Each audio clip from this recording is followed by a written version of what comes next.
जय हिंद दोस्तों, आज की वीडियो में एक बार फिर से आप सभी का स्वागत है। दोस्तों आज की वीडियो में हम आपको बताने वाले हैं कि इंडियन आर्मी में डॉक्यूमेंट वेरिफिकेशन के समय कैसे लड़कों को पकड़ा जा रहा है। ठीक है, तो दोस्तों इस वीडियो के माध्यम से मैं आपको पूरी जानकारी स्टेप बाय स्टेप बताने वाला हूं, तो आप लोग वीडियो के साथ लास्ट तक जुड़े रहिएगा,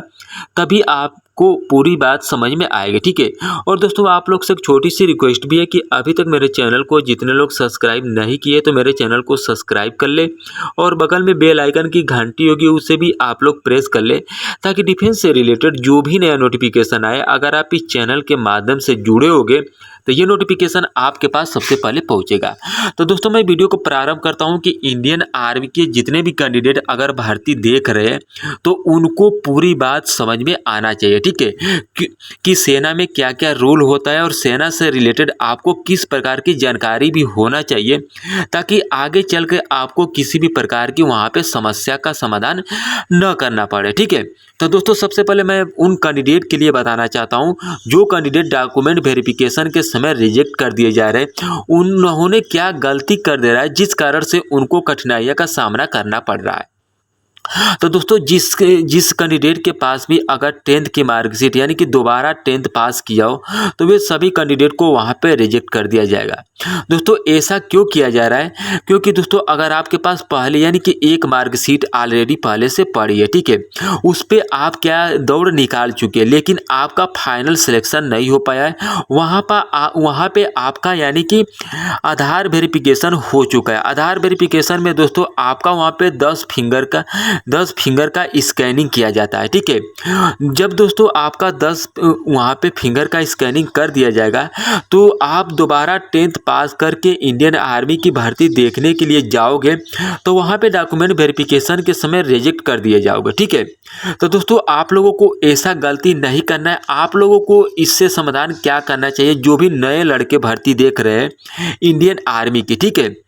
तो उनको सभी बातों का यहाँ पर पूरा ध्यान रखना चाहिए कि मेरे को डॉक्यूमेंट वेरिफिकेशन के समय कैसे बचना है, और डॉक्यूमेंट वेरिफिकेशन के समय बचने के साथ ही साथ मेरे को क्या क्या करना है। दोस्तों अगर आपके पास फर्स्ट यानी कि एक मार्कशीट है और आपने इंडियन आर्मी में रेस निकाल लिया, ठीक है, तो आपको यहाँ पे काफ़ी मेहनत करनी पड़ेगी। आपको दोस्तों काफ़ी मेहनत इसलिए यहाँ पे करनी पड़ेगी कि आपको ऐसा चांस नहीं आना चाहिए जो कि आपको दोबारा 10th की एग्ज़ाम देना पड़े और आप दोबारा 10th की मार्कशीट से इंडियन आर्मी की भर्ती देखना चाहते हैं। दोस्तों ये रूल बिल्कुल बदल चुका है। अब जितने भी अग्निपथ योजना से रिलेटेड इंडियन आर्मी की रैली भर्ती कराई जा रही है, तो जिस कैंडिडेट के पास अब अगर दो अकाउंट पाया जा रहा है या डबल मार्कशीट से रिलेटेड उनके पास अकाउंट पाया जा रहा है, तो दोस्तों वहाँ पे उन सभी कैंडिडेटों को रिजेक्ट कर दिया जा रहा है। ठीक है, दोस्तों रिजेक्ट इसलिए किया जा रहा है कि अगर आपने पहली बार 10th पास कर लिया था, जैसे कि आपने 2010 में 10th पास कर लिया था, ठीक है, और आपकी उस समय जो एज रही यानी कि 17.5 स्टार्ट हो गई रही,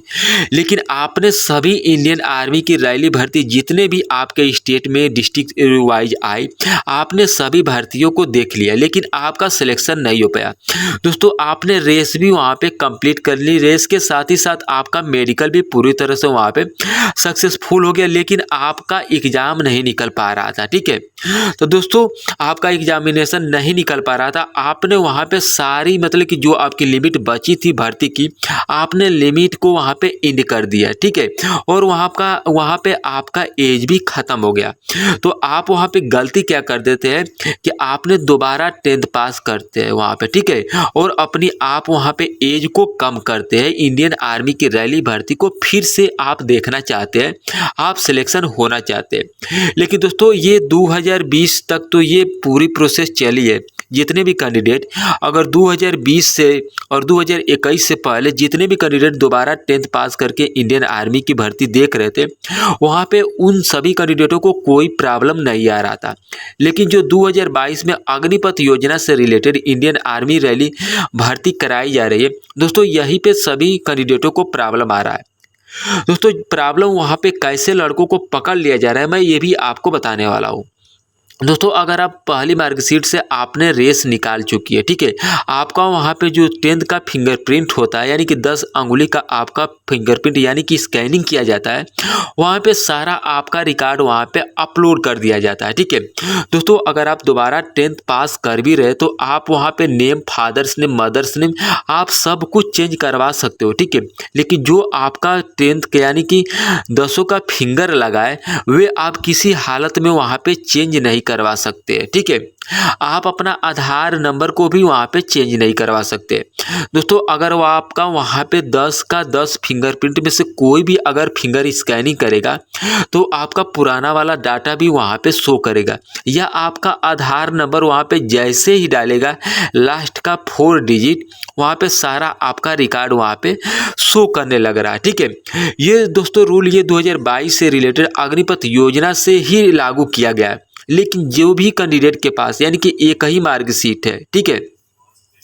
और उन्होंने दोबारा 10th पास कर लिया है, यानी कि फर्स्ट पे उन्होंने एक भी रेस नहीं निकाला है और दोबारा 10th पास करके अपनी एज कम करके वह अग्निपथ रिलेटेड यानी कि योजना से वह भर्ती देखना चाहता है। तो दोस्तों उन सब कैंडिडेटों को बचने के लिए सबसे पहले करना क्या है कि अगर वे पहले अकाउंट में आप अपना आधार नंबर डाल चुके हैं तो उस आधार नंबर को सबसे पहले आपको वहाँ पे डिलीट कराना है। दोस्तों अगर आप आधार नंबर को डिलीट नहीं कराते तो वो आपका वहाँ पे जैसे ही आधार नंबर का 4 यानी कि लास्ट का 6 डिजिट डाला जाएगा तो आपके पास जितने भी इंडियन आर्मी से रिलेटेड वहाँ पे डाटा पड़ा रहेगा आपका डाटा बिल्कुल वहाँ पे शो करने लगेगा, जिस कारण से वहाँ पे जो सर रहेंगे आपको सीधी शब्द में बोल देंगे कि आपने 10th दोबारा पास करके आप इंडियन आर्मी की रैली भर्ती देखने के लिए आए, जिस कारण से आपको सेना से रिलेटेड आपको पनिशमेंट भी दिया जाएगा और पनिशमेंट के साथ ही साथ आपको वहाँ पे रिजेक्ट भी किया जाएगा, ठीक है। तो दोस्तों मैं आप सबसे यही बताना चाह रहा हूँ कि जो लोग लड़के वहाँ पे डॉक्यूमेंट वेरिफिकेशन के समय पकड़े जा रहे हैं, जो दोबारा 10th पास करके जा रहे हैं और जो उनका फिंगरप्रिंट पहले से हो चुका है, उनको तो अब इंडियन आर्मी में रैली भर्ती देखने के लिए बिल्कुल मौका नहीं दिया जाएगा। लेकिन जो कैंडिडेट का कभी फिंगरप्रिंट नहीं हुआ है और वे कैंडिडेट दोबारा 10th पास कर चुके हैं, उनका अकाउंट ऑलरेडी पहले से पड़ा है, तो वे अपना आधार नंबर को डिलीट कराकर ही प्लीज़ आप लोग वहाँ पे इंडियन आर्मी की भर्ती देखने के लिए जाए, ठीक है। जितने भी कैंडिडेट अगर पुराना अकाउंट से आधार नंबर डिलीट करा के भर्ती देखने के लिए जा रहे हैं तो वे सभी कैंडिडेटों को वहाँ पे सिलेक्ट कर दिया जा रहा है। जो कैंडिडेट अगर आधार नंबर पुराना अकाउंट से डिलीट करके नहीं जा रहे हैं और वे कैंडिडेट वहाँ पे रेस कंप्लीट कर दे रहे हैं और जब उनका डॉक्यूमेंट वेरिफिकेशन हो रहा है तो उस समय उन कैंडिडेटों को भी वहाँ पे रिजेक्ट किया जा रहा है, ठीक है।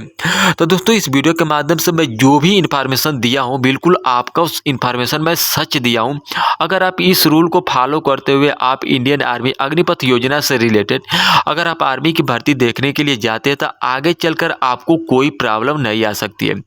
दोस्तों अगर इससे रिलेटेड अगर आपको कोई भी बात समझ में नहीं आती है तो आप लोग मेरे दिए हुए कॉन्टैक्ट नंबर पे आप लोग कॉल भी कर सकते हैं, आपको जो भी पूछना हो। और दोस्तों आप लोग ये वीडियो को ज़्यादा से ज़्यादा अपने छोटे भाइयों के साथ शेयर करिए ताकि इस अग्निपथ योजना से रिलेटेड जो भी इन्फॉर्मेशन दी गई है ये इन्फॉर्मेशन आगे आने वाली फ्यूचर में जो इंडियन आर्मी की भर्ती देखना चाहते हैं उनको पूरी तरह से ये बात का पता चल जाए कि इंडियन आर्मी में किस प्रकार से अब भर्ती को देखना है और देखने के साथ ही साथ भर्ती में क्या क्या बदलाव भी किया गया है, ठीक है। तो दोस्तों अगर ये वीडियो आप सबको अच्छी लगी तो चैनल को आप लोग सब्सक्राइब करिएगा और बगल में बेल आइकन की घंटी होगी उसे भी आप लोग प्रेस करिएगा ताकि डिफेंस से रिलेटेड जो भी नया नोटिफिकेशन आए अगर आप इस चैनल के माध्यम से जुड़े होंगे तो ये नोटिफिकेशन आपके पास सबसे पहले पहुंचेगा। तो दोस्तों तब तक के लिए जय हिंद, जय भारत।